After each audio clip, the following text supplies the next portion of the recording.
জামিয়া অসম দাৰুল হাদিছ হুছেইনিয়া মাদ্ৰাছাতুল বানাত নাটেশ্বৰত সাধাৰণ সভা কাইলৈ নাটেশ্বৰ বানাত মাদ্ৰাছাত সাধাৰণ সভাৰ আহ্বান কৰা হৈছে।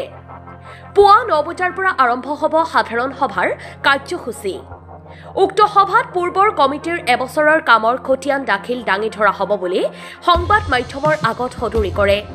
আজিৰ সংবাদমেলযোগে মাদ্ৰাছা পৰিচালনা সমিতিয়ে সমূহ ধৰ্মপ্ৰাণ ৰাইজক উক্ত সভাত উপস্থিত থাকি এখন সুস্থ সবল কমিটি বনাই দিয়াৰ বাবে আহ্বান জনায়। নাটেশ্বৰ হুছেইনিয়া বানাতুল মাদ্ৰাছাত সাধাৰণ সভা হ'ব। আপোনালোকৰ ৰাইজৰ অনুৰোধ জনালোঁ, আপোনালোকে ৰাইজে 10টাত উপস্থিত থকাৰ কাৰণে আমি অনুৰোধ জনালোঁ। আমাৰ সব ৰাইজ অহাৰ কাৰণে আমি অনুৰোধ জনালোঁ কমিটিৰ পৰা।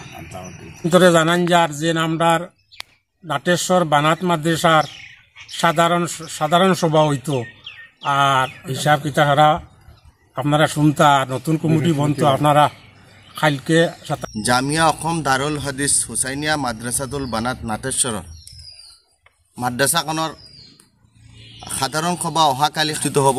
অহাকালি ৰাতিপুৱা 10 বজাৰ পৰা এই সাধাৰণ সভাত বৃহত্তৰ অঞ্চলৰ ধৰ্মপ্ৰাণ ৰাইজ উপস্থিত থাকি এখন সুস্থ শক্তিশালী কমিটি গঠন কৰিবলৈ আহ্বান জনোৱা হ'ল আৰু সাধাৰণ সভাত সকলো লোক উপস্থিত থাকিবলৈ অনুৰোধ জনোৱা হ'ল, যাতে এটা এই শক্তিশালী এখন কমিটি গঠন হয় আৰু মাদ্ৰাছাখন অনাগত দিনত সুচাৰুৰূপে পৰিচালনা হয়, তাৰ বাবে ৰাইজৰ ওচৰত আমি কাতৰ আহ্বান জনাইছোঁ।